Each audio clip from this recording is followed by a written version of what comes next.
everyone, and welcome back to the Losers Lounge podcast here. Wherever you're listening, whatever time you're listening, and it's good to be on the air, especially since, once again, we are about to clash, as it is the annual tradition of the Clash pay-per-view, and this year, well, we're in a new location for Clash, as this year, it is Clash in Italy. Yes, first time ever WWE doing a pay-per-view in Italy. So I hope you don't break any spaghetti, because otherwise Lionfield will get you.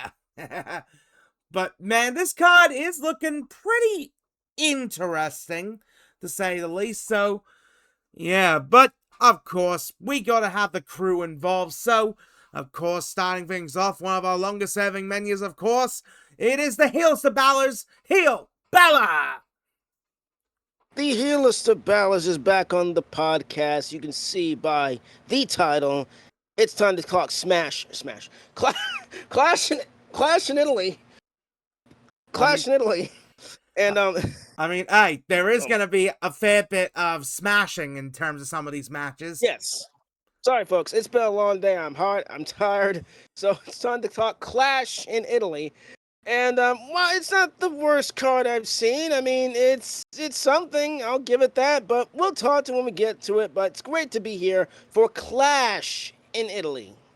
Yeah, there's gonna be a lot of clashing and a lot of smashing, guys. I mean, it's an interesting looking card, that's for sure. Like, there's some good, there's some meh, but overall, it's definitely at least some level of quality. So I guess there's that. But I mean, this person probably would imagine to know if it's probably good quality or bad quality. Who really knows? But this person probably knows better than us. It is the Skull King Beast Mode 9000. Ladies and gentlemen, boys and girls, guys, gals, and non-binary pals, it is I, the Skull King Beast Mode 9000, back here on the Losers Lounge podcast to talk about Clash and wherever the fuck we're clashing in, because I messed up and called it Clash in Paris last week. It's not Clash in Paris. We're clashing in Italy, I guess. Wherever the fuck we're clashing at, we're clashing at. And this is episode 168 of the Losers Lounge podcast, and we have one more until we come full circle. Emphasis on come, because we will be at 169. Nice. But, because, last week we were at 167, this week's 168, next week's 169. But regardless, we got only a handful of matches on the card. It does look like a pretty decent show, especially the main title matches definitely have piqued my interest. So I cannot wait to talk about Clash in Italy with all of you fine gentlemen here today on the podcast. And before we get started, I do want to say something that I don't know. I mean, it's not something that a lot of people in here would know about because they're just not in that realm of sports. But I am. Last week, when we were getting done recording the podcast, we got news that a former NASCAR champion and a former WWE 24/7 champion in Kyle Busch had passed away. I felt like I wanted to give my condolences to his fans and his family on this episode of the podcast, because we just finished up recording last week when the news hit our news desks. And I am so heartbroken for his fans and especially his family. It came on suddenly. From what I heard, he had a severe sinus infection, which then progressed into pneumonia, which only progressed nonstop from there, and he went septic and passed away, which fucking super sucks. Like at a tender age of 41, which is no goddamn age at all. My condolences go out to his fans and his family and his friends, his fellow competitors on the track. And me, I have been out of the loop of a hardcore racing fan for many, many years, maybe about 5 or 6 years now. I was never, looking back, I was never a fan of Kyle on the track because his aggression came off as being egotistical, which it really wasn't. He just was very passionate and very, very aggressive, which that aggressive driving style came across as being egotistical towards drivers that I was a fan of, which it really wasn't. He was just showing his aggression and showing his passion in the only way that he could. And, you know, you never appreciate who you never appreciate the artist. You never appreciate the athlete until they're gone. And man, I definitely am kicking myself that I never appreciated Kyle while he was here. It's a damn shame because he was one in a million. You only get a driver like that once in a generation. And if, you know, even if you don't watch NASCAR, you know who Kyle Busch is. He was a household name, still is a household name. Even if you never watch NASCAR, you know who Dale Earnhardt is. Dale Earnhardt Sr. was a household name and still is a household name. Kyle Busch was this generation's Dale Earnhardt Sr. 100%. Number one with a bullet. That guy was a living legend, and legends never die, and his legend will live on 100%. And, you know, the great athletes, when they apply their craft in whatever sport they are in, whether it's auto racing, whether it's combat sports, whether it's basketball, rugby, football, whatever, the real athletes and the great athletes, the legendary athletes, make you remember them in the field that they were in. And Kyle Busch makes you remember him. And that's why he's a legend. That's why he's one of the greats. And it's a damn shame that he's gone. And it's a damn shame that I never really recognized his true talents while he was here. Rest in peace, Rowdy. Condolences go out to his fans and especially his family during this hard time. My thoughts are with them. And rest in peace, Rowdy. He will be dearly, dearly missed. The NASCAR world has lost a good one last week.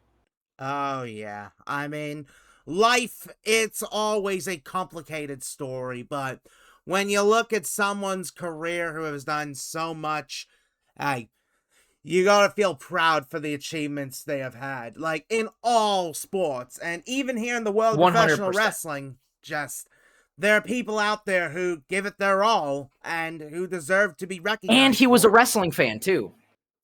Yeah. So hey, he was a die-hard, hardcore wrestling fan, which proved that when he won the fucking 24/7 title, which I looking back was really, really awesome. And you know, he's been a wrestling fan for most of his life. You know, which I figured it was apropos to bring it up here because he was a wrestling fan and was involved in the world of wrestling. Him and Joey Logano hosted an episode of Raw back in 2009. And he won the 24/7 title back in, oh God, what was that, 2019?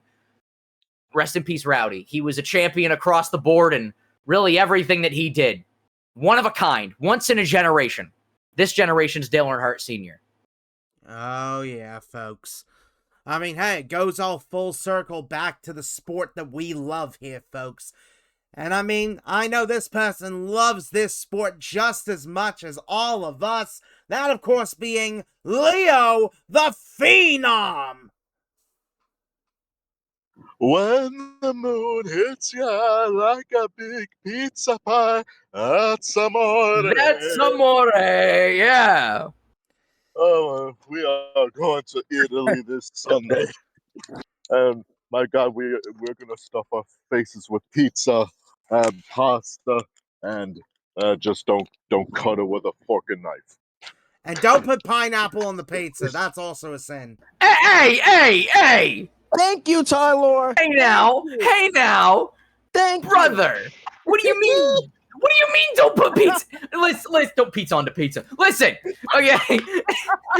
Everyone is entitled to their own opinion. But pineapple does belong on pizza, but if it's only pineapple, it's ass. If it's pineapple with a meat, like pineapple and ham, especially pepperoni and pineapple, to get the spicy that mixes with the sweet, it marries so well together. But yes, strictly pineapple on pizza sucks. It's got to have a meat substance. I do love meat in my mouth, but that's neither here nor there. But hey, everyone is entitled to their own opinion, even though you're wrong respectfully. But God. Anyway, we are. It's not the worst thing I'll put on pizza. I'll put something else on pizza. Hey, the worst topping you could put on a pizza is sardines. I was gonna say something else. That's crazy. It's pizza pasta, put it in a box, deliver it deliver it to my house, and put it on my. Yeah, that's where I'm gonna stop. That's. We're gonna go to Italy. We're gonna have a nice big pizza pie. We're gonna eat stuff our face and pasta. And we're gonna play a big whack-a-mole game. It's called the Whack the Bigger Pussy. What? Oh, you don't get the joke? Bussy. It's from Family Guys. And the dude he's Italian. He's playing a game. It's kind of like whack-a-mole, but it's like take a gun to the game, whack the bigger pussy. And Chris is playing like okay. big dog. I remember that now. Yes, that's a deep cut. Very deep. Well, we've actually got quite a card on our hands. Very deep, just like the way I like it. But how deep? You like a 1 or 2 balls deep? Well, you know what? We'll find out next week when it's episode 169. Nice. Well, we've got quite a card on our hands. We've got some very big matches, and before we do get to those matches, Tyler, shall we go with, as we usually do, as for non-title, 2 title matches, or do you want to go down the card as it's actually already been planned what the lineup is? Well, I think it's tradition that we always go non-title to title matches, and I think I'll tell you this much, man, the lineup has been quite an interesting one. Like, some people said that it's not the strongest pay-per-view lineup, but hey, Italy getting a pay-per-view, their first ever pay-per-view, it's not too bad.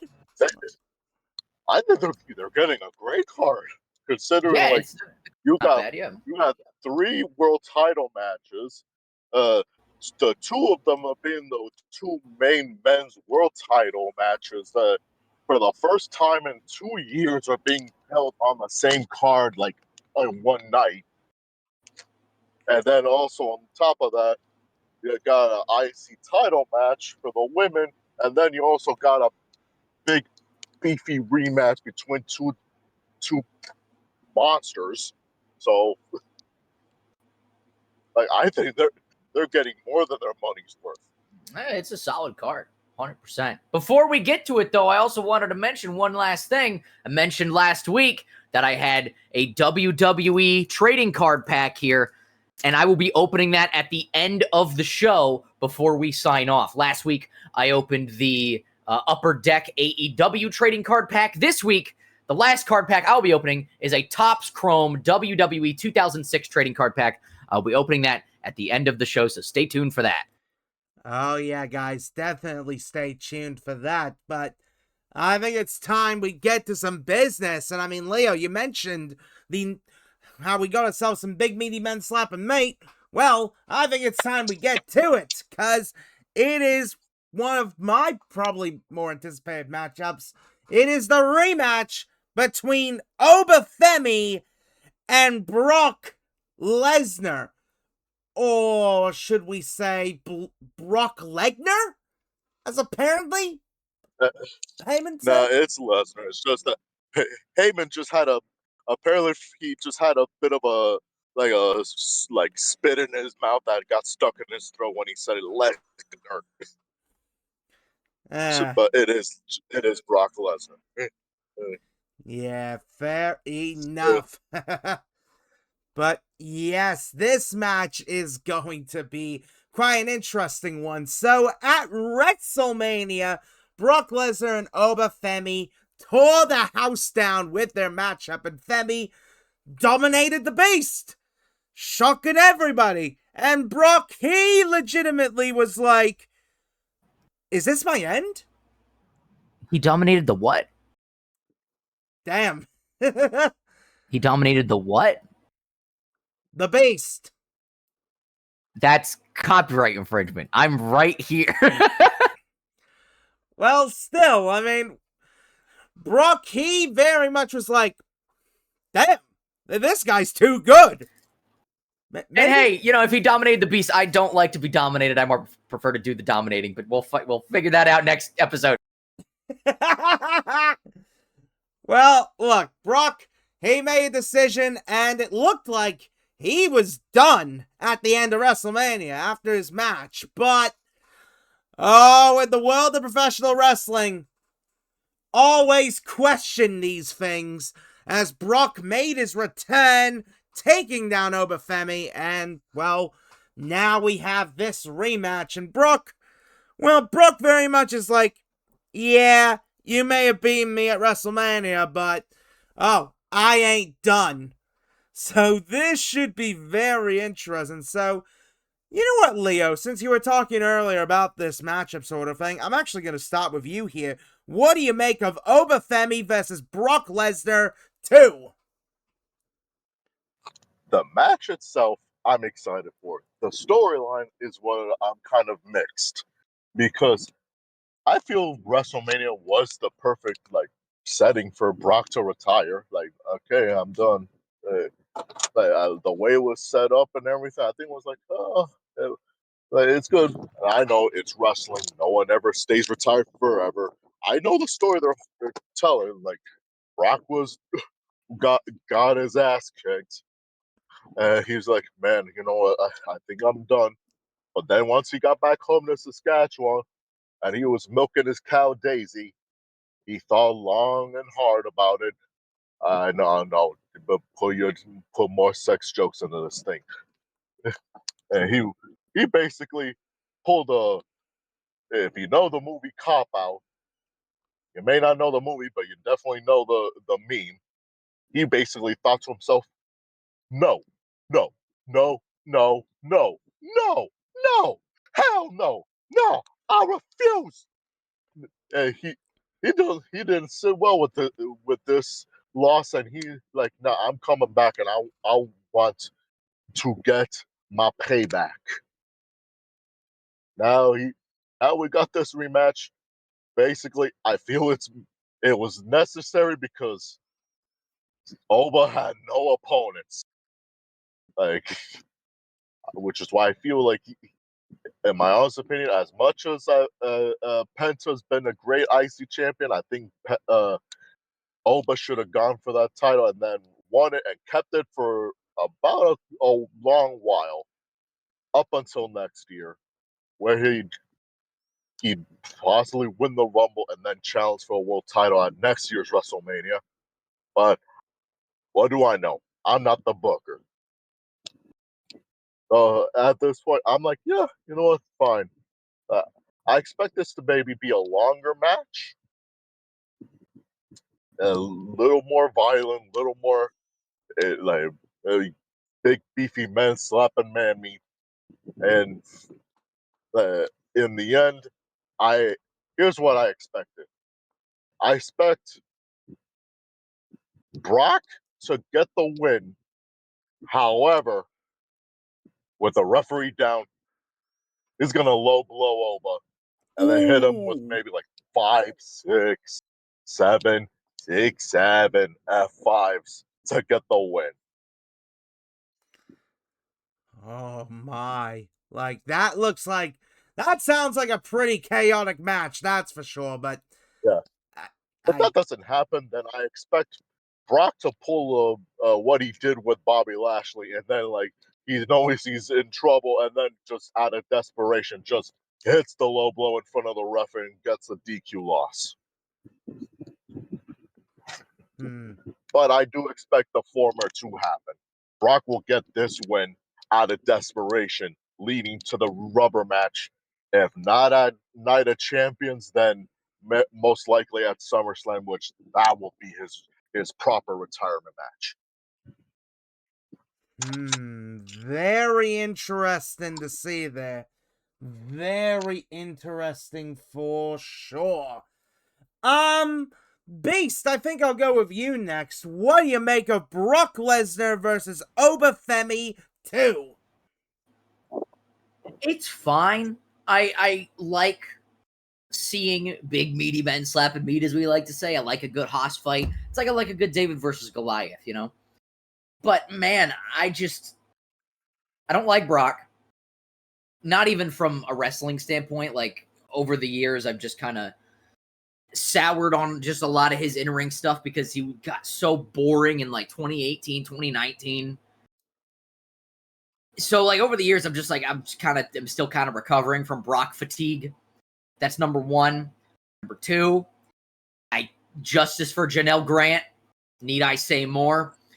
Number three, I don't really like, and this is more of a booking thing, I don't really like how when a wrestler takes off their boots, takes off their gloves even, and puts them in the middle of the ring to signal they're retiring, and they don't. I don't like that prospect at all. Imagine if AJ Styles did that. Like that would be like, what the fuck? Like it just wouldn't. Imagine if Cena did it at his last match. Fucking put the shit down and walked off, and then the next week comes out, hey, I'm actually not retired. Like, I don't know, man. Like, it's just, I don't like that. I don't like what that. happened with Undertaker at Mania. Yes. Mania 34? Yeah, dude, that was weird, bro. Like, I didn't like that either. Like, I don't like duping your audience like that. Makes the company seem very untrustworthy. Shocker. So, I don't know. I'm not a huge fan of that, but that's more of a booking thing than a Lesnar thing. This match is going to be fine. It's definitely going to be a Haas fight. I do think Brock is getting the win over Oba, and then we're going to lead to the rubber match, and that's going to happen at fucking SummerSlam in Minnesota, wherever the fuck Brock's from, and that's going to be his actual retirement, which, thanks for blue balling us. Appreciate it, WWE. But yeah, man, it's going to be fine because, it's a Haas fight. These guys definitely like to lay shit in there, and Brock definitely likes making Oba look strong. Yeah, I just don't like how they went about it. I feel like they could have went about it in a less scummy way, but that is just me. I think it's going to be fine. I do have Brock, unfortunately, going over, and then I got Oba actually retiring him at SummerSlam, probably. I do like your theory there with that. Like, I think that does make some level of sense, but believe me, I've got my own theories with that, so we'll get to it later. And, HeelBalor, I'll go with you next here. What do you make of Brock Lesnar versus Oba Femi 2? This card is pretty much just rematches, but, kind of reminds me of Backlash and all that. I'm going to make it short and sweet, honestly. I'll take up too much time. It is what it is. I mean, it's going to be fun. The Mania match was fun. I expect Brock to win, honestly, but I don't think this is obviously the end of the rivalry. I do think this is heading to SummerSlam, where I do think Oba will retire the Beast. Not our Beast, the other Beast. And I think that'll be the end of the road. I do have Oba winning, but just like Leo said, I do think Brock will get his lick back and hit multiple F5s, and then we'll head to SummerSlam, where... Well, you thought this was the Summerfest? Yeah, there you go, Summerfest. I love it. Yeah, dude. But yeah, I do have Oba losing this match. Brock's gonna win. And then heck, maybe Oba gets it. Maybe Oba is the one that gets the get his thing over Brock for all after the match, and that'll leads to the third match wherever it takes place. But yeah, Brock's gonna win this. Oh, Nah, bro. Will said summer camp. He thought this was Camp WWE. If you remember that show. Yes, that show was fun. I don't care what anybody says. Yeah, I like that. That show was insane. For real. Yeah, definitely. Wait a sec, guys. Hold on. Wait a sec, guys. Someone's at the door. You should go check on it. Okay, At the door? Who's at the door? Let me go see it. Let me see Good. who's here. Oh, hello there. Oh my God. Oh wait, Mikey! Hello. This is I'm so excited to be on Insight with Chris Van Vliet. Wait. I wish. I Wait, wish. hold on. Wait, well, hold on. This isn't the link that he sent me. Wait, where am I? Who are these people? You're in the Losers Lounge, brother. Losers Lounge. The what lounge? The Legends Losers Lounge. The Losers Lounge. Oh, wait. Is that the thing that like you guys make predictions and like right? Yeah. I've heard of you guys. Yeah. But haven't you guys not have an episode since like Mike, you're in the intro. You're in the fucking intro. Aren't you guys? Yeah. Haven't you guys not had an episode since like 2020? I swear to God. Oh, I'm so sorry, but I'd like to introduce myself again. Hi guys, my name is Sock Monkey Mike. Thanks. I guess I'm in the intro for the. I'm so sorry. I don't know what is your guys' podcast about.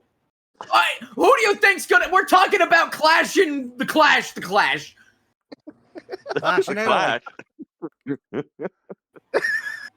This man's the crashing out. Oh, wait. Okay. So you're talking about Brock and Oba, right? That the one that's Yeah. Oh my. Oh, okay, cool. I guess I'll give. You want me to give my prediction? I guess since I'm already. Okay, Yes. cool. Hell All yeah, right. man. So yeah. So by the way, hello, audience of the Losers Lounge podcast. I guess this is my first time here.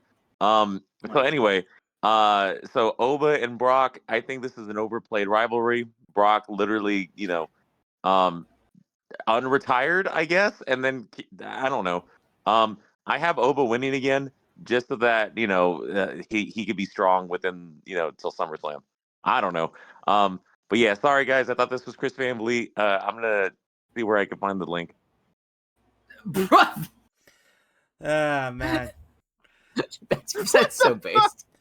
Base goat, Mike. Yeah. Always good to see you, Mike. Well, I think I've got some good insight when it comes to this match myself, because I honestly like. He said insight. Dun-dun-dun-dun-dun. Well, look, I'm honestly definitely looking forward to this match. I think it definitely has less hype than the Mania match, but I'm still looking forward to it. I mean, we got two men who know how to beat the piss out of each other, being the piss out of each other. Well, what more do you want at points, folks? Yeah, honestly, I did not expect Brock to come back. I legitimately didn't. I thought, oh, he's like done. Okay, but now that he's decided, well, probably he didn't really decide himself. He probably got that old fact check from TKO being like, hey, we need you for SummerSlam. Here's some extra money. Go work some more pay-per-views. Work the rest of the schedule. Why not? Like, I think that's probably gonna be the case here with this, but yeah, like, I understand the frustration people have with this, absolutely. I just didn't expect it. That's the thing. Nobody expected this to be the case, but we've got it, and hey, why not? Why not do the rematch? Who have I got winning with this one? Well, I feel like this is just me on this, but I feel like I know what's gonna happen, because I think for Brock Lesnar right now, he's wanting to pass the torch to the next generation. And I think these next few months are going to be Brock, well, passing the torch to the next generation. Because I think, obviously, we've got this match here, but I think he will be involved in the King of the Ring. I don't know why, but I could see Brock being like, you know what? Since this is my last run, why not I do one last King of the Ring? I mean, he did win the tournament in 2002, so would be fitting for him to be in the tournament here, and then do the final with Braun Breaker, or Brock versus Braun would be incredible. I think that's probably going to be the case, and, well, I do see Gunther being the one to retire him at SummerSlam. But to get there, I think Brock, I feel like this match is going to be quite a competitive match. Like, unlike the Mania match, I think it's going to be competitive. So, yeah, but I do have Oba winning, but I think it's going to be, like, kind of in the middle in a sense, where it's like, oh, Brock has much more of an upside. Brock dominating at points sort of thing, and then Oba gets in there, gets his domination sort of thing. It's like, I think it's going to be much more of a back and forth match, but I still got Oba winning. I think Brock wants to give the rub to the next generation, and I think that's probably the best way to go for it, and I think it just makes a lot of sense here. So, yeah, I've just got Oba winning. I think it just makes sense, and it'll help build towards the story when we get to SummerSlam, where Gunther can be like, Brock, you lost against Oba. You lost against Breaker. You're nothing. That kind of thing. But I'll tell you, these title matches we got here, I think, are pretty stacked. And I think we'll start with the Women's Intercontinental Championship. as it is Becky Lynch versus Sol Ruka. Now, obviously, the story going into this match is kind of a bit of a new challenger-esque story, where Sol has just come onto the Monday Night Raw brand, and Becky just like, nah, this is my show. I ain't letting some upstart take my spot. Which, that story does make a fair bit of sense. And in fact, they did actually have a match on Saturday night's main event, which, well, let's just say didn't go well for Sol. It didn't go as well for her as she would have hoped for, but well, now it has come to this. The rivalry has reached this point where the title is at stake once again, and oh, this is gonna be exciting. So, you and Mike, since you're here now, what do you make of the Women's Intercontinental Championship match? I would like to thank the Before the Bell podcast for having me. Wait, dang it, not the same. This is the same link. Fuck. Sorry, I pressed on this podcast. Shit. All right. So I guess what you said Becky and AJ? Becky and Sol Ruka. So okay, tomato. Cool. This man's crashing.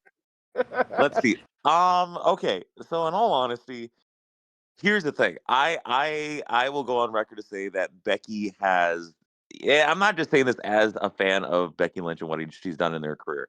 I'm saying this as what she has done for the title itself, the Intercontinental title.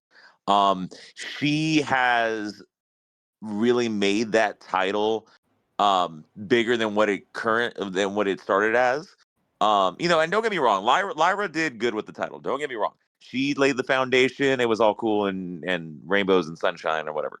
But like what Becky has done is that she has made, as a main event talent herself, has made a women's mid-card title to be different than the women's world championship. You know what I mean? Like her rivalry with AJ Lee was cool.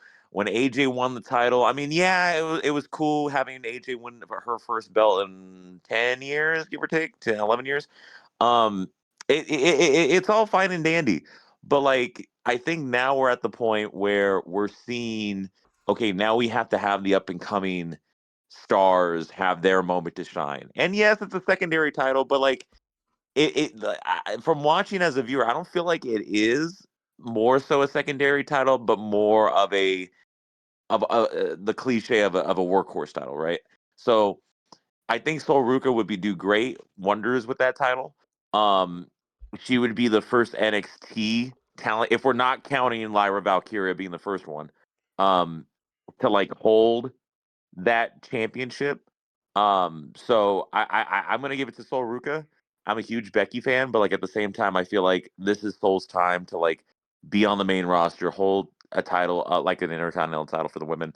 And yeah, all right, I'm gonna go find that link again. Dang it. Well, hey, I mean, the match itself does look pretty exciting, so I think it's going to be a lot of fun here. Beast, I'll go with you next. What do you make of the Women's Intercontinental Championship match? Well, first off, it's actually Link's job to find Zelda. It's not your job to find Link, Mike. Da-da-da-da-da-da.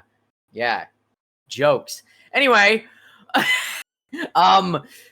I agree with Mike. I think that this match absolutely should go to Sol Ruka, and that's my prediction, 1,000%. Because yes, the women's IC title, when it got introduced, some people were really on the fence. Like, okay, what are we going to do to make this not feel watered down like the men's IC title? I think they've done a really good job. I think that having Becky, AJ hold that title really gives it some legitimacy and really elevates it higher than what would be a normal watered down mid-card title. I know the argument of like, oh, but Becky Lynch and AJ Lee are above the IC title. Yes, but no. They would be if the women's IC title has been around for 15 years. It hasn't. It's a new title. It needs to be elevated. It needs to be treated as a big deal.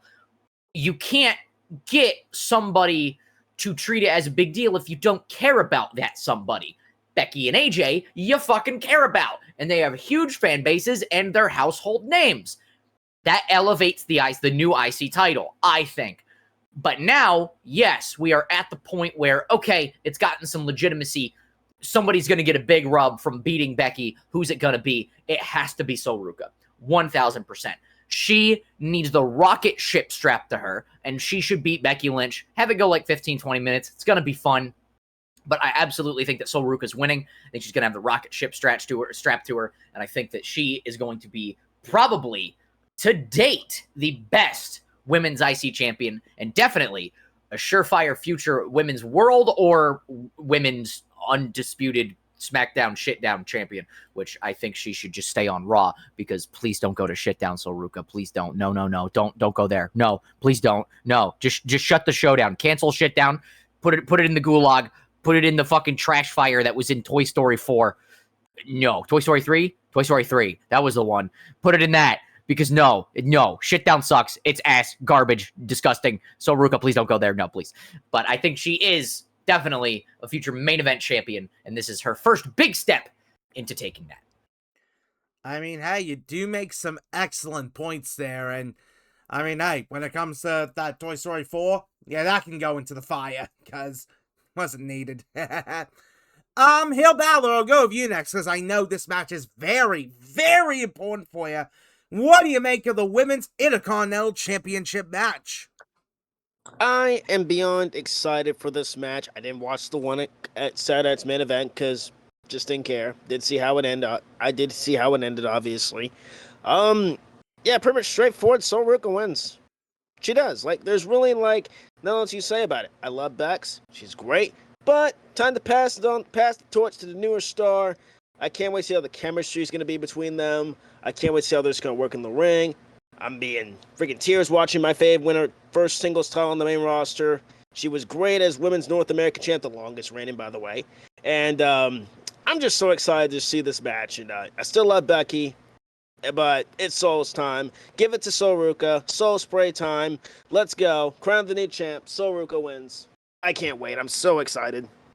I forgot they had a match at Saturday Night's mid-event, by the way. I know it ended. Yes, it is Saturday Night's mid-event. That's its government name. I know it ended in DQ. How did it end in a, was it count out or didn't watch? No. Yeah, Leo. Since I watched the whole show, it was an okay show. It was just not important.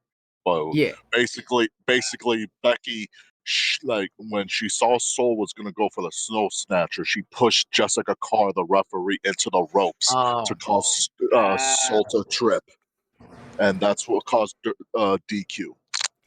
Okay, which that's fine. See, I was gonna say if she used a weapon, this should be a no DQ match, but okay, that's serviceable. I'll let it pass. I'm Sol needs to win though. Holy fuck. Exactly. That's what's gonna happen. Crown Sol Ruca. Put the title on her. I don't know what you do afterwards, but put the belt on Sol. That's all I'm gonna say. Sol Ruca wins. I mean, hey, it does make sense with the story, especially after what you mentioned there with that DQ finish. Yeah, it does make sense. And oh yeah, Saturday Night's main event, that show that used to be free to wear, but then became a paid show because reasons. Yeah, they should have made it free to wear still, because yeah, it would have been better free than paid. Bro, they're doing their best Mr. Krabs impression. Penny pinching, yeah. NBC Universal just penny pinching all they want. So, Leo, I'll go with you now here. What do you make of the Women's Intercontinental Championship match? Everyone said it. Sol needs to win because she's had a couple good matches so far, but she hasn't really had a meaningful win. And honestly, right now Becky needs a change. She needs to get. She's done everything she can with the IC Championship. For now, please. If anything, if Becky is not gonna turn face, or at least on the tweener side, like go after Liv Morgan. Like the woman has not defended that title ever since she won it at WrestleMania. At least when we talk about Rhea Ripley or Jay Carter later, at least Rhea's defending it. Like Liv hasn't defended it once. Actually, it hasn't even been a focal point. Wow. Uh, yeah, Becky, please, like, challenge for the women's world title. Like, that division needs something. And then, if you're not gonna do that, like, at this point, like, why have we not gotten the Becky Lynch versus Jessica Carr match? Like, this has been going on so long. Like this is basically the Jessica Carr has become the Earl Hebner to Becky Lynch's Triple H at this point of how much they beef each other whenever she's refereeing one of her matches. Uh, could we get that match? Or if not, like, get it over with. Becky just apologize and like move on, or at least talk with the managers to say like, I don't want her in my refereeing my matches anymore. But anyway, like, please put the title on Sol Ruka. Give her this belt and let her hold it throughout the year, or if not, hold it for at the best 6 months. Have, like, if not weekly, every other week, defend it. Like, she's got plenty of challengers. The women's division on Raw is like decent, but you just gotta push people up. Yeah, I know a lot of them are in the tag division, but just interchange them. So that I'm gonna say Sol Ruka wins. I mean, you do make a lot of really good points there, and good thing you brought up about that Liv Morgan thing, because yeah, that is bad. That is actually bad. I mean, Flammer is a way better champion than you, Liv. Just saying. But yeah, honestly, I'm definitely looking forward to see how this match goes. I mean, there is definitely that built-in story, especially after what happened at Saturday Night's main event. So yeah, I think it makes all the sense in the world to have the rematch, and yeah, I think I have to agree with everybody here. I think we're going to go all clean sweep here with this one. And I'm going to say that Sol Ruka wins that Women's Intercontinental title. Because it makes sense. It absolutely makes sense to give the belt to someone like Sol, who can... You can build the division around her. Like, absolutely you can. And you can... One of the nicest things as well is that when they bring in more stars from NXT, like a Kalani Jordan, for instance, like, you're able to make the title feel more meaningful with all the new talent additions and such. And yeah, I think, honestly, Sol Ruka as champion would be fantastic. But, I think there's more to Sol's victory than anything, because I think the way Sol wins the belt is kind of a similar way to how Jericho won the belt from Triple H and how Earl Hebner cost Triple H the belt. Yeah, we're gonna finally have the moment where Jessica Carr finally snaps on Becky Lynch and gives Sol the belt. Absolutely, it's finally gonna happen. Like, Becky's gonna get into Jessica's face sort of thing, and things just divulge from there, and then Jessica's like, you know what? Bang! Knocks out Becky. Then Becky gets up, Soul Snatcher, 1, 2, 3. I think that's very much how it's probably gonna go, which hopefully leads by around SummerSlam sort of thing to the Becky Lynch Jessica Carr match, because I mean, Jessica is an actual wrestler too, so it would make a whole lot of sense for them to actually do the match probably at SummerSlam. So, yeah. I mean, hey, it fills a spot in the SummerSlam card. That's for sure, considering it's 2 nights. But still, I absolutely have Sol Ruka winning. I think she will make a fantastic champion. And yeah, I think it's going to be quite an impressive run for sure. Oh, but the women's division ain't done yet, as, well, this one... I mean, we got ourselves another Mania rematch, so that's nice, but... should be quite an interesting one, because it is for the WWE Women's Championship, as the champion Rhea Ripley defends against Jade Cargill. Oh, yes, we are rematching this story, and I mean, considering how not many people there are on the SmackDown Women's Division roster, I can at least understand why they would go back to doing Rhea versus Jade.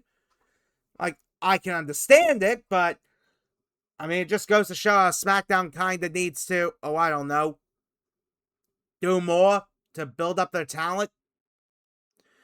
But still, I mean, Rhea won the belt at WrestleMania, and now she's got her defense here. So, should be quite interesting. I'm surprised it took them this long to do the rematch, but hey, at least we're gonna get it. At least we are gonna get it. So, Leo, I'll start with you here. What do you make of the WWE Women's Championship match? I'll give them this. The Mania match exceeded expectations, considering the little expectations many of us had going into it. So look, I expect another great match. Like Rhea's great, Jade is good, just depending on who's in the ring with her. But she's not exactly a ring general. She's not a gooner. She's she can do good. She needs a better partner in the ring with her to get her through it, and Rhea was that partner. And so, I mean, I expect another good match. Is most likely there's gonna be shenanigans, considering B-Fab and Meechin, and then most likely Charlotte and Alexa Bliss getting involved. So it's not gonna be uh, as I'm reluctant to say clean from WrestleMania because there was shenanigans involved, but it's gonna be more chaotic. So for that, I mean, I expect another good, entertaining match. Rhea's gonna retain, but it's not gonna be clean. That is definitely fair there. And I mean, that whole point about factions getting involved here, yeah, that does make a lot of sense for sure. Mike, I'll go with you next. What do you make of the WWE Women's Championship match? I just want to say it is an honor and a Oh, privilege for to finally Christ's sake! find the right link to shout out CM Pulse, shout out Tony Pizza Guy, I wish. Oh my Shawnee for Deadlock. being at the Deadlock Yep. Pro Wrestling Podcast. Woo! Oh my god, I wanted to be on this for so long. Wait Yeah, a second. this one's for the Hog Dippers, bro. For Mike Hawk and Hugh Janus, and for Hawk Tua. Wait. This is not the pot. What? No, I'm eating corn the long way though. Dang it. Okay. I guess I'll find the link later. Okay. Fuck, dead. So we're talking about women's what? The women's world championship match, right? That's what you said. Yeah, WWE Women's sir? Championship, Rhea vs. Jade. Okay. So what is your name, by the way? Oh my- Tabor. Tiger. Okay. I'm so sorry, Tiger. So What are we doing? So Tiger of this Losers Lounge podcast, appreciate it. Okay, I'm gonna say for this one, honestly, and I feel bad for saying this, but I feel like the WWE Women's Championship picture is not as big as the world title picture for the women, if that makes sense. I feel like the way that they've been building this storyline has been very, I don't want to say lackluster, but pretty kind of disappointing, especially since it's the women's championship that's that. So I mean, I don't want to say Jade, right? I don't know. I guess I'll say Jade just for the thing. All right, well, I appreciate you, Tiger. Oh my- and what does that say? God. Breast mode 9,000. I wish, dude. That's my OnlyFans name, brother. Oh, I'll see okay. you. And then we have Finn Balor on the podcast. Like that's actually That's Finn? base. Yes, Finn Balor's totally here. Too sweet. Yay. I don't remember him saying yay. All right, I'm gonna go It find says this link. yay. Tiger. Well, I wish I knew how to play golf. Well, if you're Tiger, then I'm Carol Baskin. That's based. I guess after what we just heard, breast mode, I guess, what you make a Yes? WWE Women's Championship match. Hey man, we talked about making losers lounge shirts. I'm gonna make one that just has titties on it. It is breast mode 9000. It's very based. Anyway, so man, well, Rhea's winning because they're not giving it back to Jade. It just ain't gonna fucking happen. Not after Rhea just won at Mania. No. I love Rhea. I like Jade. I used to be a bigger fan of Jade when she was in AEW. I love Rhea. I like Jade. If they give it back to Jade, I don't know what they're doing. Like, that would be the dumbest hot potato. That would make no sense, man. Like, I think Rhea is absolutely winning. I wish I could go breast mode, but I'm lonely as fuck here, so, I won't be doing any of that during this match. So I'll probably just be watching it or maybe playing on my Switch a little bit, but obviously Rhea's going over. I'm not stupid. I did just get the Tomb Raider 1, 2, and 3 remastered for my Switch, so maybe I'll play a little bit of that while this match is going on, because we already saw this at Mania, and Rhea is not losing, because why would she? Yeah, that is definitely a good point there. And, HeelBalor, I'll go with you here. What do you make of the WWE Women's Championship match? Well, I mean, the Mania match was something. Seeing Jade Cargill hit the one-winged angel was incredible. Then Rhea won. I mean, there's that. That was the based. rematch happening here. Yeah, even Kenny Omega shouted it out on Twitter, which was pretty cool. Shout out to Kenny Omega. But just one much to say about this. Wait, he did? Yeah, go get his pinned tweet. Yeah, Kenny Omega legit shouted okay, I did not know that. I'll check that out right now, actually. I didn't know that. Yeah, legit go look at it. It's so cool. Yeah, like, I mean, I did like the Mania match. Again, not the biggest fan of Jade Cargill, but, takes two to tango, so their match at Mania was pretty fun. Rhea's winning. That's it. Enough said. That's all I got. Rhea Ripley's winning. Next. Well, I mean, fair enough. Yeah, this one's very easy to call for sure, because, well, I do like Jade, I do. That they're gonna keep that belt on that Australian stock. They're gonna keep it going on Rhea. Boost that Australian market. Yeah, absolutely Rhea is keeping the belt, even though I do expect a fair bit of interference from Jade's friends and Rhea's quote-unquote friends. I expect this match to evolve into some pure and utter chaos, but yeah, I do have Rhea winning. It just makes sense, and well, considering rumors that WWE might be looking to do another pay-per-view in Australia soon, yeah, I definitely could see Rhea holding the belt until then. So yeah, I've got Rhea winning. It just makes sense. Just makes all the sense in the world. But oh man, we've got 2 world title matches to talk about here. And well, one of these things is not like the other.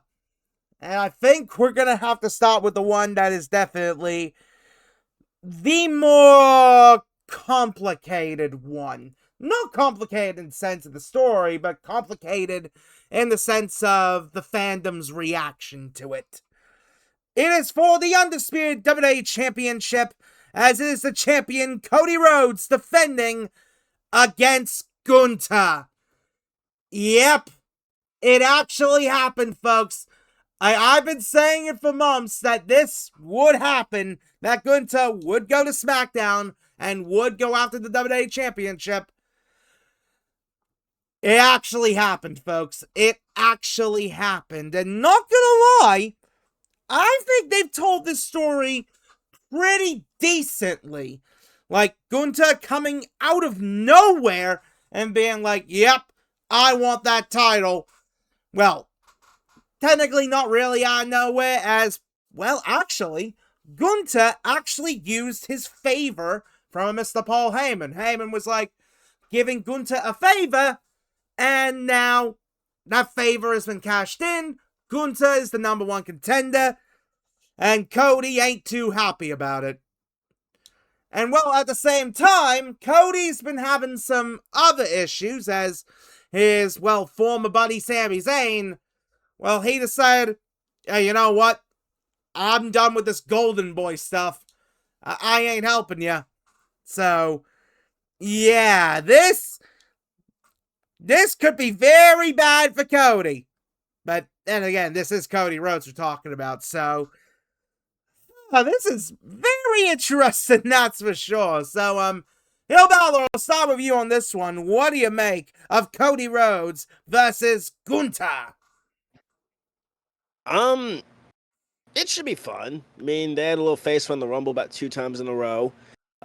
They faced up at Crown Jewel a few years ago as well. So they're meeting again for the WWE title. I mean, Cody should have lost at Mania, and I will forever say that. I understand why he didn't lose, because Randy Orton was injured. Shout out to Randy Orton. The favor being used, I thought it was going to be used for, like, Brock Lesnar or something like that, but for WWE Championship, I mean, there you go. There's not really much to say about this. Cody's going to win, sadly. I want Gunther to win. I really, really do. But I just got this weird feeling it's not going to happen, just knowing how this company operates. And just people, I can finally see it. People are getting Cody fatigued. I mean, if you aren't getting Cody fatigued, that's completely fine. If you are getting Cody fatigued, well, there you go as well. Again, Gunther's great. Tired AJ Styles. Tired Big Match John. Shout out to both legends, by the way. And now he's going on to the WWE title. I feel bad he's on shit down, but that's neither here nor there. But yeah, that's all I'm going to say. Cody, like, you all know my feelings about Cody. So that's what I'm going to say. Yeah, Cody sadly is going to retain the title. I'll be surprised if Gunther wins. I want him to. But they're probably going to happen. But hey, might be surprised. But Cody Rhodes is going to retain the WWE title. Yeah, that is definitely fair to look at. And look, I mean, when it comes to Gunther, realistically, on the Raw main event scene, there was really no room for Gunther, so makes sense for him to go to SmackDown, I suppose, even if SmackDown's kinda, well, as I'm about to get to with this next person, I think they know what to say about SmackDown. So, Beast, what do you make of Cody Rhodes versus Gunther? You know, I have gone with my critical thinking and very logical part of my brain for the totality of this podcast so far. And I will not continue to do so. Because, as Will said, if you're getting Cody fatigue, can't blame you. If you're not, that's cool too. Man, I've been getting Cody fatigue since fucking 2017.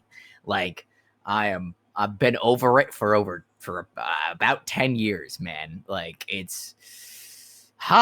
dude, I do not like Cody Rhodes. I just don't understand the Prince of Pro Wrestling and the prodigal son and all. I just don't. Oh God, I don't understand it. I don't get it. Like, the most I liked Cody was when he was dashing, undashing Cody, because that was stomachable. But even that, man, I just don't. I liked how much he was like a snarky dick in Ring of Honor and a little bit in New Japan, but that's really it. Like, I liked that he didn't portray the snarky dick as I would have liked him to. Like, it came across as way too try hard. Even his stuff That's in TNA? Yeah, dude, it was, I don't know. Like, I am not a Cody guy. Cody Rhodes is just not for me. Whether it's TNA, whether it's Ring of Honor, whether it's New Japan, whether it's AEW, whether it's WWE, Cody Rhodes is just not for me. If he's a heel, he comes off as way too tryhard, and I would love him to turn heel, because then maybe I would halfway cheer for him. I wouldn't totally be like, fuck yeah, Cody. No, because fuck that. I don't flip-flop like I know some other people do out there, man. But I also respect when Cody wants to turn heel, because then he would be doing a little bit better, which is fine. I would maybe halfway cheer him if he turned heel, but he would also come across as way too tryhard, like he did in Ring of Honor, like he did in New Japan. I don't know, man. I don't know. I was talking with somebody on Twitter a while ago about, and they're a big AEW fan, about how Cody has always not been great. And like, they're a huge AEW fan. And they're like, yeah, like even when he was in AEW, like I never liked the guy. Like he just always, I'm like, thank you. Like, I'm not a Cody guy, man. He's just not for me. And he seems like a really rad person. And that is the problem. Cody seems like a really rad dude. He seems like a guy that I would love to go out for, I would say a pint, but I don't drink. You know, he would probably drink his vodka and I'd drink like cranberry juice or something. But like, he seems like a really rad guy to hang around. I mean, he's a Zelda fan, so it's like, he's a dude. Yeah, bro, he's a Zelda fan. He's fucking talks huge about Ocarina of Time. Like, that's my dude, bro. Ocarina of Time, like, yes, Ocarina of Time is in my top 5. It's not the greatest Zelda game. He thinks it's the greatest Zelda game. We differ a little bit on that, but yeah, Ocarina of Time is one of the greatest games ever made. He agrees with that. He thinks it's probably the best game ever made, which is totally fair. He's a fucking Metal Gear Solid fan, too. Like, him and I can vibe on shit. Dude seems rad. But when he steps between the fucking ropes and through the fucking curtain, something is amiss. And it has been amiss for his entire career, especially when he left WWE and got this weird, like, I'm the best. I'm like this weird ego about himself, dude. And I know it was probably some of his character. I feel like it kind of bled into him a little bit, which is fine. And it's gone down. I mean, it's been almost 10 years. Probably it's gone down a little bit, but I don't know, dude. Something always has seemed off to me with Cody on camera and on screen. He's just not for me. I just don't like him. And I don't have to like him. Insert the clip here. I don't give a fuck about no fucking Cody Rhodes. That's for true, man. So I will not be going with Cody. Cody is probably winning. Audible fucking sigh. However, I am going with Gunther. Because Gunther, after retiring Cena, after retiring AJ, does not need to have his nuts cut off. Does not need to be castrated in a metaphorical sense. Because why? Why would you neuter Gunther? He retired 2 of the greatest professional wrestlers of all time, and now you're going to have him lose to Cody fucking Rhodes? No. You need to keep his forward momentum going. He needs to win. He needs to be the champion on SmackDown. That would make 0 sense for him to lose, in my opinion. No, it's gonna happen because the Fed is fucking stupid. Gunther needs to win. Therefore, I'm going with my heart, and I'm saying Gunther, because please, for the love of whatever the fuck is in the clouds, the flying fucking spaghetti monster, please let Gunther win. And if Cody wins, I will let out the biggest audible sigh that it will register on the fucking Richter scale. I mean, that is absolutely fair and understandable. And hey, like, unlike certain people in like the IWC who are way too toxic about things, I mean, hey, you have justifiable reasons for it, and that's absolutely something that's important. Having the justification. And I stick to my guns, dude. At least I'm not some of the hardcore, and even hardcore AEW fans do it. Hardcore AEW and hardcore WWE, really tribalistic, dumbass motherfucking fans that flip-flop all the fucking time. And it drives me insane. Like, you're getting overstimulated there, Beastie Boy. Jesus Christ. I mean, hey, man. I'm fucked, dude. I don't like Cody, and I haven't liked Cody for almost 10 years. Therefore, I will continue not to like Cody Rhodes. I don't give a fuck what company he's in. He's just not for me. And that is absolutely fair. Even as someone not about to. Yeah. Like, look, and like you like Cody. Yeah, like I've made it clear many a time that I like Cody, but I can at least understand why people may not like him as much. Exactly, and I'm not gonna fucking, because Cody was in AEW, boo Cody Rhodes, but then all of a sudden when he joins WWE again, oh my god, he's home, or vice versa. He leaves WWE in fucking 2017, and he's like, boo Cody, he fucking sucks, and then he leaves, and then he fucking goes to Ring of Honor in AEW. Oh my god, he's the best things in sliced bread. No, he's not been good for fucking a long time. Over 10 years. No, Could be worse, BC. Could be worse. Could be worse. Dusty was way better. Sorry, Way better. he just was. Like, Cody's not for me. And Dustin is insanely base too. Dustin Rhodes is the motherfucking guy. Cody? Nah, I'm good, man. To quote Randy Jackson, yeah, that's gonna be a no from me, dog. Nope. Well, fair enough. Mike, I'll go with you next here. What do you make of Cody Rhodes versus Gunther? All right, so I think I got the right link this time. It is an honor and a Oh, my pleasure Lord. to Here we be go. on the Losers Lounge podcast Yeah! with Holy Breast shit. Mode 9000 Oh my with Tiger. Tiger and titty Let's mode. see who else is here. We got actual Finn Balor in the building. Even though I'm kind of confused, I thought he had sound more Irish. Instead, he sounds like like somebody from the South. I don't know. Whoa. And let's see who else we got on here. We got a guy with is it Godzilla? I don't know what that is. Godzilla, fire spit a monster, blood on a And then- dance for Louis Court. And then we have Kelly's in the call. Dang, I didn't know that. What? No, well, she's just listening in, brother. Like, and then we got who is this? Kofi Kingston. We no, he's also just listening. That's our friend Oh. Antoine. He's just listening in, and that's Kelsey. I'm so sorry. His name is Antoine. I am so sorry. I thought his name was Kofi Kingston. I'm sorry. I'm gonna fucking smack you. I'm Okay. going to smack you. But anyway. Oh my god. But yeah. But yeah. So I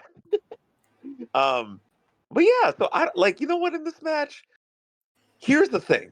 Cody has received a lot of hate, and I'll be honest, coming from a viewer's perspective too, I understand that hate. Cody didn't need to win the championship from Cena, in my opinion. He never did, and he never deserved to win from that moment. I understand why they did it in the long run, though, because he wouldn't have a match until that very last match at Saturday Night's Main Event in December of last year. I understand that, but to give it back to Cody after Cody lost it at WrestleMania did not make sense in my opinion. Gunther has been on a war path, and the match at WrestleMania 42, because I was there in person, it was not that bad. I thought it was pretty cool. It was a little quick for my liking. But it was cool. Gunther and Seth put on a banger, in my opinion. And then having Braun Breaker come in, destroy House, it was cool. I personally think Gunther should win, in my opinion. I think Gunther should beat Cody and then go on this path of destruction till SummerSlam, where Brock somehow, some way has his last match at SummerSlam, even though he retired, even though he unretired. It's still weird to me. But I have Gunther winning, even though I think the logical person will say that Cody will retain. Because it's just kind of weird to me how Cody retains at WrestleMania this year, which still doesn't make sense. I think Randy should have won. And then it's like, what's the point? Is he going to hold it till Saudi Arabia next year? Like what? So, I have hopes that Gunther will win, but if not, I have no hopes for that title anymore. So yeah. So shout out to Tiger, shout out to Godzilla, shout out to Kelly in the call, which WWE legend, in my opinion. Shout out to you said I don't know. Breast mode. Fine, we'll go with it. We'll go with it. Yeah, hey, as Adam Cole once said, it's all about the boobs. And then Finn Balor. Appreciate you guys, of course. All right, bruv. Wait, wrong one. Wrong. Oh my god. Out of context, folks, we do have some members of the crew here just chilling without the VC at the minute, so don't worry about that. But seriously though, you do make some good points there, Mike. You do make absolutely a lot of good points there with that. And dang, Tiger was gonna call me Beast. That's crazy. And Leo, what do you make of the undisputed WWE Championship match? I mean, I expect a good match. They had a good match 2 years ago. Honestly, I have no issues with Cody at the moment. Like, I'm not. I don't hate the guy. I'm just kind of like I know. I understand his role. Like he is. Whether you like it or not, he is unfortunately the John Cena of today. The white meat baby face with an edge. I know most people don't like that, but what are you gonna do? Give me 1 second. I gotta say something. Send on delivery. Ooh. Uh, uh, Leo's okay. hitting dirty over there. Yeah. Sorry. Since I'm driving, I had to talk to a security guard out of the gate. Fair enough. Uh, Fair enough.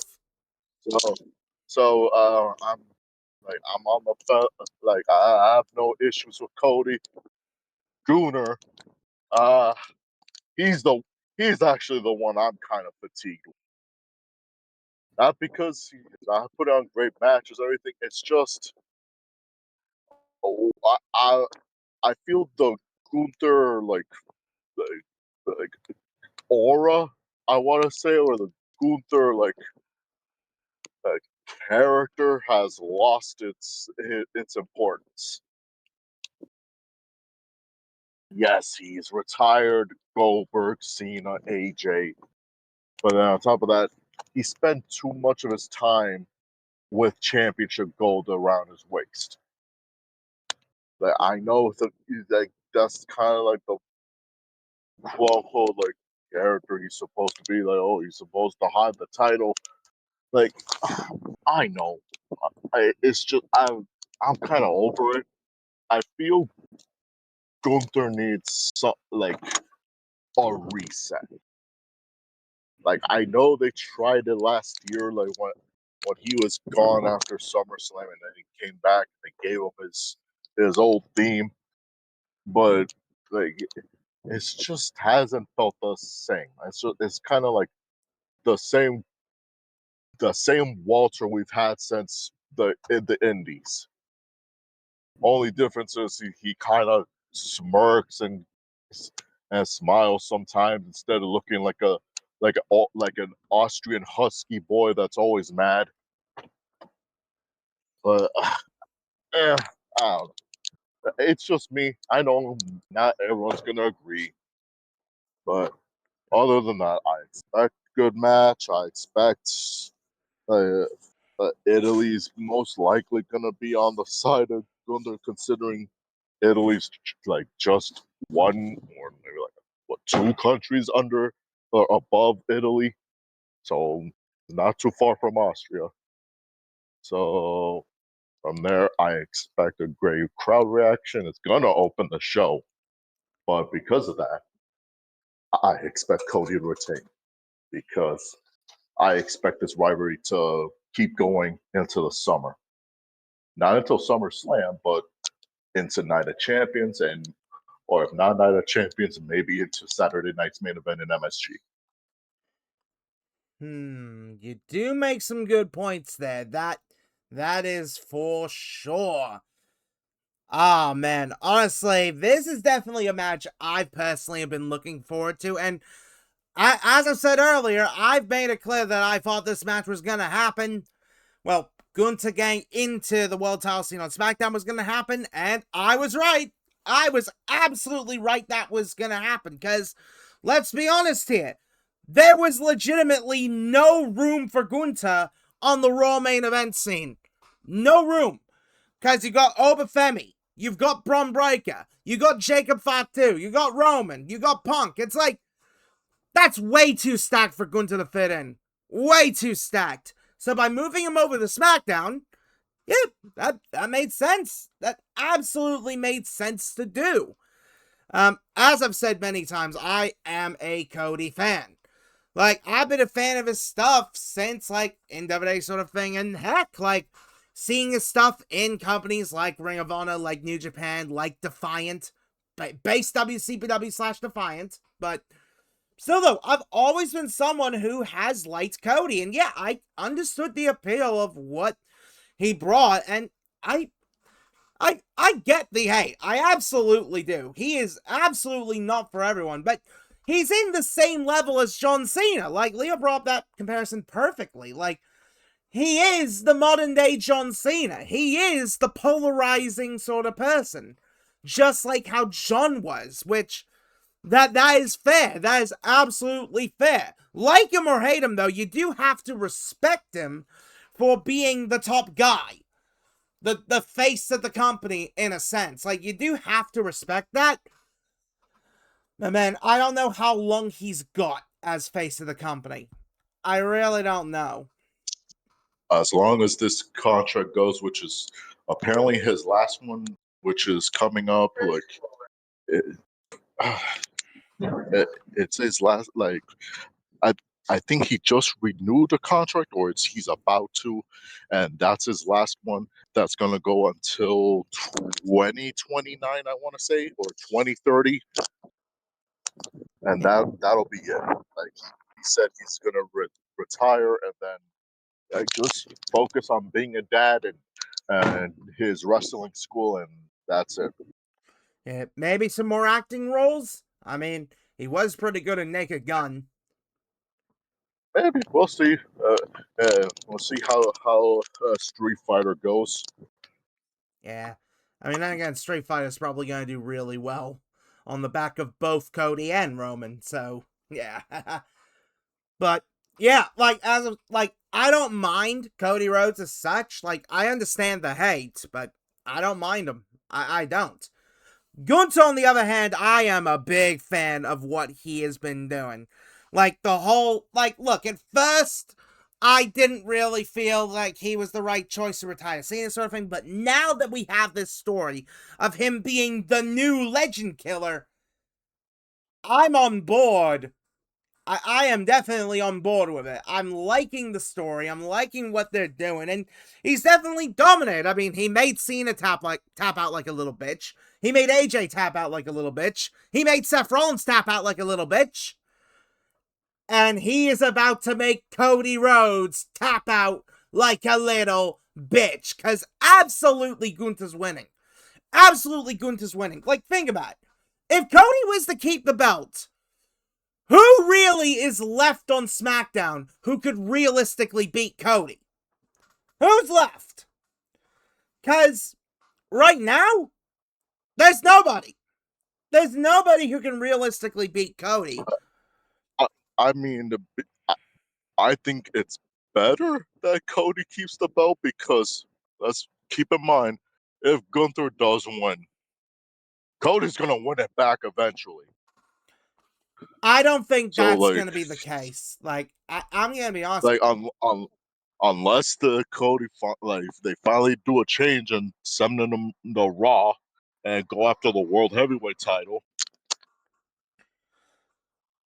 Like, look, I don't see Cody I don't see Cody beating Gunther like anytime soon. I just don't. Even if when Gunther wins the belt, I don't think Cody would beat Gunther again, because I think what they're gonna be doing is, well, continuing the whole new legend killer shtick.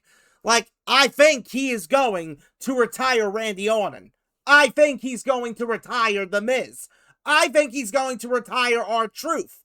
I think he's absolutely going to retire those guys. And, oh yeah, I absolutely think he's going to retire Brock Lesnar. Just, I think throughout the next few months, we're going to see these dominoes fall. We're going to see Gunther retire all these people sort of thing. And then eventually, we will get that knight in shining armor, but it wouldn't be Cody, because I do see it either being Mello or Ilya being the one to beat Gunther. It's either going to be one of those two. That's me on that, but yeah, look, I've said it that when it was going to happen, that it will go until Survivor Series, this title run, and I still believe that. I still believe the title reign will go until Survivor Series. And look, like it or hate it when it comes to Gunther, he is someone who you can build the world title scene around, and he can do very well with that. So I think absolutely we are going to see Gunther win the title here, and we're going to see a run of pure and utter dominance. And yes, we're going to see a lot of retirements coming up, but, well, it's just what it is. I mean, Randy looked like he couldn't even go after his Mania match, so no chance for him to win back the belt. So, yeah, like, Gunther's the right option. Gunther absolutely is the right option, and it's the one that makes all the sense in the world, in my opinion. So, yeah, simple as that. But, well, folks, we are up to the last match we're talking about, and this one should be quite an interesting one, because it is for the World Heavyweight Championship, as it is Roman Reigns versus Jacob Fatu, and this ain't just any ordinary match. Oh no, this is Tribal Combat! Oh yes, Tribal Combat is back, meaning it's not just for the championship, but it is also for the right to be known as the Tribal Chief. Which, in my opinion, we already have a good enough Tribal Chief in ASAP Joey, but that's just me on that.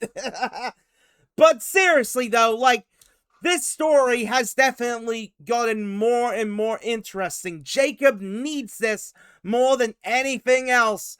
And Roman, oh, he doesn't like Jacob. He absolutely doesn't like Jacob. So now it has come down to this. The fate of the family is on the line, and the gold is in stake. Yeah, this is going to be quite a competitive one. So, Leo, I'll start with you here. What do you make of Tribal Combat? Well, there's only been 2 previous ones. One was decent. The other one was way too long. Considering this is going to be a 5-match card with most likely be a 3-hour show, I expect this to be given the most time. How it's going to go, I don't know, because I want blood and violence and destruction until only one man's left standing, but I don't know, they're kind of a hit or miss when it comes to these no holds barred type of environments. Like we all know what Jacob could do. It's just well, considering Mania, he was the unsanctioned match with Drew McIntyre was good, but not what we were hoping. Yeah. I mean, that was also because of ESPN being like, hey, we're on, like, traditional TV. You're going to tone it down a little bit, but... Yeah. For that, it's like, I hope for the best. I hope for blood and violence and guts, not the 2-ring giant cage that AEW does. I mean, I'm talking about the wars that Samoans go through when they fight each other. In the most interesting thing would be for Jacob Fatu to win, because it's imagine him just running shit on Raw, like the unhinged. Like I'm doing this to give my kids a better life and have more money. So fuck y'all. But we know how they operate. They're gonna keep it. They're gonna keep it the safe route, and Roman Reigns is gonna retain. Now, if Backlash was anything to go by, we can expect a good Hoss fight.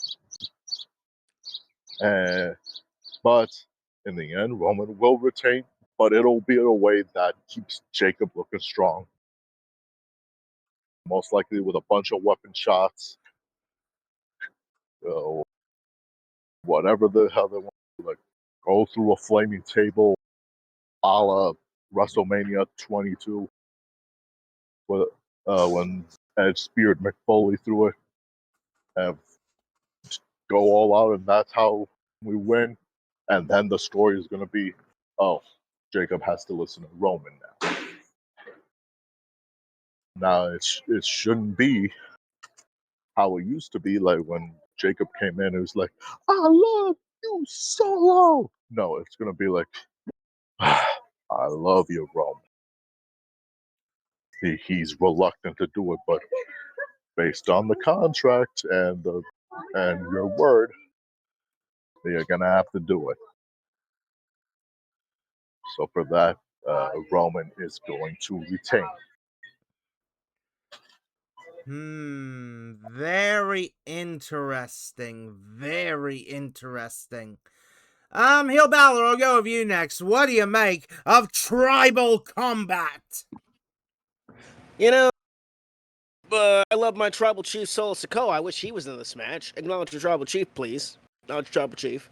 But in all seriousness, the match at Backlash wasn't that bad. I'll give it that. So rematch here. If I was WWE, I'd give it to Jacob Fatu. That's what I'd do. Roman just, he's gonna retain. And that's going to be the end of it. I'm expecting, like, a lot of interferences, obviously. The Usos, LA Knight, yeah. Every single thing under the sun except Dwayne Johnson, because he's off in Hollywood and stuff like that. But, yeah, man, it's going to be good. I thought it was going to be something different, like, maybe, like, I don't know, Last Man Standing or something like that. But you know what? It's Story Tribal Combat. Why not? Like I said, if I was booking, Jacob would win. That's just me. Jacob would win and then drop it to Braun Breaker or Femi. That's just me. But, hey, nonetheless, it still should be fun. I'm just curious who's going to be interfering. I really am curious. The Usos are probably going to be the big frontal point within this. And I believe if Roman wins, Jacob has to, acknowledge him, I believe, in that story. Basically, not only does Jacob have to acknowledge Roman, he's got to serve him. So humble servant storylines. Okay. All right. Okay. Thank you for the info, Leo. Thank you. Well, with that being said, Roman's still winning. And Jacob, you're going to have to acknowledge not mine, you're going to have to acknowledge your tribal chief, Roman Reigns. Hey, I just miss CM Punk. That's all I care. I miss CM Punk and him being world champion. You know what? It's all good. He's going to the bad brand, sadly.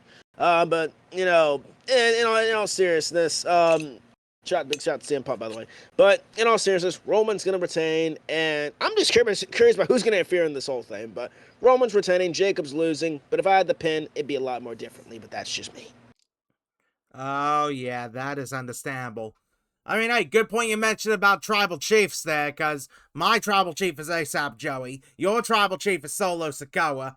Like, there's a lot of tribal chiefs around there. And soon enough, Jacob Fatu might be our tribal chief. Who knows? Who really knows for sure? Beast, I'll go with you here. What do you make of tribal combat? Roman wins lol. It's what it's going to be, unfortunately. Jacob is absolutely a future world champion. Solo Sikoa is a future world champion too. Roman just, I don't know why he won a Mania. Shout out to tribal chief. Thank you so much. I don't know why Roman won at Mania. Like, I'm still, like, that's weird. I don't know. It just doesn't make a lot of sense. Doesn't make any sense, actually. Other than he's the pretty boy and TKO loves making their money and they... Apparently, it was agreed upon like weeks before WrestleMania. Punk did ask for a few weeks off before coming back. He's just waiting for them to actually have something for him to do when he returns. That's valid. You want a few weeks off. Punk absolutely deserves that, but them not having anything for Punk is weird. Because how do you not have anything for CM Punk? Like, that's just strange to me. We don't have anything for you. You don't have anything for CM Punk? Yeah, Okay. it's kind Whatever. of a little bit suspicious there for the TKO, in a sense. shows me that you don't know ball if you don't know anything for a guy like CM Punk. Yeah, and also again, that's considering how like outspoken Punk is, so it's like, yeah, exactly. Like that's insane to me that they don't have anything for CM Punk. He's one of the biggest stars in pro wrestling.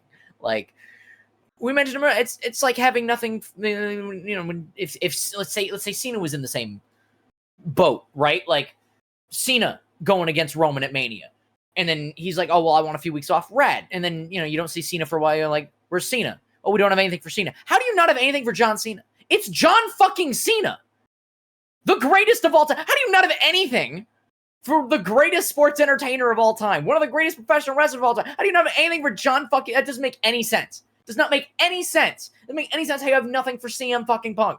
It's CM Punk. I don't know. Strange. Roman should have not won at Mania. He's gonna win here because it's Roman wins. Lol. It's just how that fucking happens. I don't want it to, but it's gonna happen. It's a shame. It's a big shame. Roman wins. Lol. Goddamn, Jacob deserves better. Yeah, you wonder if Vince is booking this, considering the fact that, he had a hot-on for Roman, even during, like, 2020 and 2021 and 2022. Jesus Christ, don't remind me. Yeah. But do keep this in mind.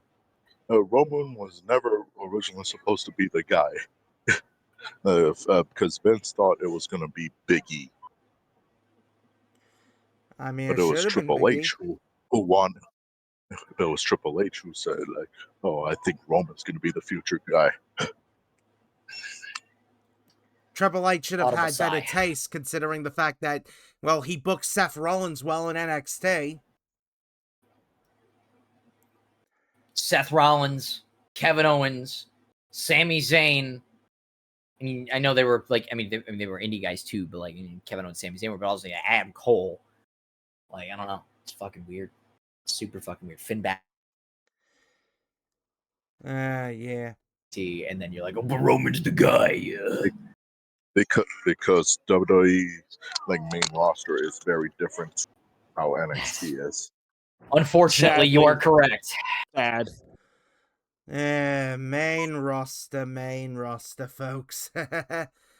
It just is a complicated mess, that is for sure. And, Mike, you're last up here when it comes to this. What do you make of tribal combat? Roman wins. Lol. That's it. I agree. Well, no. Here's the thing. I love Jacob. Don't get me wrong. Jacob, I feel like, to Beast's point, future world champion. I honestly think he should win this match, but Roman wins. Lol. Well, I guess that's fair enough. Short and sweet and to the point. Oh, man. Well, as you guys know, I am not the biggest fan of old Roman Reigns. I just ain't. You're racist! No, I'm a Jacob Fatu fan. I like Zilla. I like the Tongans. You should know this by now. I know, I'm messing with you. But still, I have just never really liked Roman Reigns. Just never really liked him as such. Now, Jacob Fatu, on the other hand, I am a huge fan of Jacob Fatu. I think he absolutely is in that sort of like future face of the company sort of spot alongside of Bron Breakker and Obafemi, which, the funny thing is, mentioning those three in that kind of sense, that kind of reminds me in the sense of like Austin, Rock, and Triple H, when they were the faces of the company. That's what it kind of gives me that sense of vibe with like Breakker, Oba, and Jacob. Now, that's just me on that, but, you could make however sort of takes you want when it comes to that. But, yeah. So, yeah, this one should be interesting. Of course, tribal combat, all about who gets to be the tribal chief and who gets to be the world champion. Oh, the funny thing is, they should have spelled combat with a K. If you know, you know. But still, who have I got winning this match? I'm gonna be honest here, folks. Like, my brain absolutely is thinking, oh, it's gonna be Roman wins low, because, I mean, they're gonna be building towards Roman versus Breaker at SummerSlam. I mean, Breaker winning King of the Ring, Roman still champion by SummerSlam, Roman versus Breaker, the dream match where Roman passes the torch of face of the company to Breaker. Like, that's probably the direction the company wants to go in. But I don't know, my heart absolutely is saying Jacob Fatu, because, I mean, Jacob Fatu is based as fuck, and, I mean, it's Jacob fucking Fatu. He absolutely should be a world champion. Should I go with my heart or my brain? What do I go for? Well, I'm gonna go with my heart. I'm going to say Jacob Fatu. I think Jacob should absolutely have a run as champion. And even if it only lasts till like SummerSlam so that they can get the belt on Breaker, I'll be fine with that. I don't mind that. Just let Jacob at least have his run as champion. Like, just do something nice. Do something nice for someone who has worked his ass off for so long. Even if it's a short reign, just at least do something nice. So, yeah, like, I do absolutely want to see it happen. I do want to see Jacob win. And look, if Roman wins, I'm not surprised, because considering what we're building towards, but still, I personally do have Jacob winning. That's just me on that, but still should be quite... It'll be a good match, don't get me wrong, it will be a good match. It's just, I don't know, the way WWE book things, it definitely sours with the audience, that's for sure. Well, I'll tell you folks, Clash in Italy definitely looks to be an interesting show. Good interesting? Bad interesting? Who really knows? But overall, it definitely does have its fair share of unique qualities to it. But, well, I mean, we ain't done here, folks. We absolutely ain't done here. So, Beast, I guess, take it away. Yes, ladies and gentlemen, as you can see, I've got my camera down here, and also, full disclosure, my camera up here so I can show my fellow friends, my co-hosts of the podcast, what cards I pull from this bad boy. The Topps Chrome WWE trading card pack. Only had 2 packs left over, so I pulled one last week. Gonna pull these cards this week. And that's it. Just doing it for shits and giggles. If you did like this, maybe I'll buy more cards and Mermaid Man style. Buy more cards and then go from there. But probably not, because, you know, they were like $30 a fucking box. Jesus fucking Christ. But damn. I did, while we were recording the podcast, I did do a little pre-cut just so it's easier to rip. I learned from last week. So basically did a little perforation so we can rip right into this Topps Chrome WWE trading card pack. And let's see what we got. And the first one, oh my! Well, apropos, the first one is Ludwig Kaiser. Ludwig Kaiser. Wonder Very what apropos. happened to Just him. don't. Yeah, wonder what happened to him. Just don't show that to the guy in Florida that he punched for macking on his girl. Got this is goated. This is awesome. Got an Alexa Bliss. That's pretty fucking sweet. That's pretty rad. Yeah, always. Since these are the chrome ones, they got the little chrome outline border, I guess you would call it. Yeah, it's actually kind of sick. It's a sweet Alexa Bliss card. Yeah, I mean, Alexa is pretty good. Like, she hasn't done a lot as of late, but she's doing pretty well. For true, and it's always a huge shouts out Alexa Bliss, and huge shouts out this guy too, Kevin Owens. Big Kevin Owens card right here, and this is different from the other ones. I'll put this last card down. I can already see what it is, but as you can see from the Alexa Bliss card, it's a little different. It's got like a different outline on it, which is a little strange. I don't really know why, but it's kind of sweet. I like the more industrial look to it because Kevin Owens is more of a hard hitting guy. Yeah, hopefully that a lot. Kevin and the last card of the pack. Last card of the pack. There's only 4 cards in a pack. It is a focus reel Ricky Saints. We got a Ricky Starks card last week from the AEW pack. We got a Ricky Saints card this week. Oh, how But it's a fitting. focus row one, which is kind of cool. Got a little focus Amrit gimmicks. And yeah, how fitting indeed. It's kind of sweet. Ricky Saints card. So our 4 cards that we got from this pack, Ludwig Kaiser, Alexa Bliss, Kevin Owens, and a focus reel Ricky Saints. Figured that was a good pull. And he's actually clotheslining, I believe that's Sean Spears.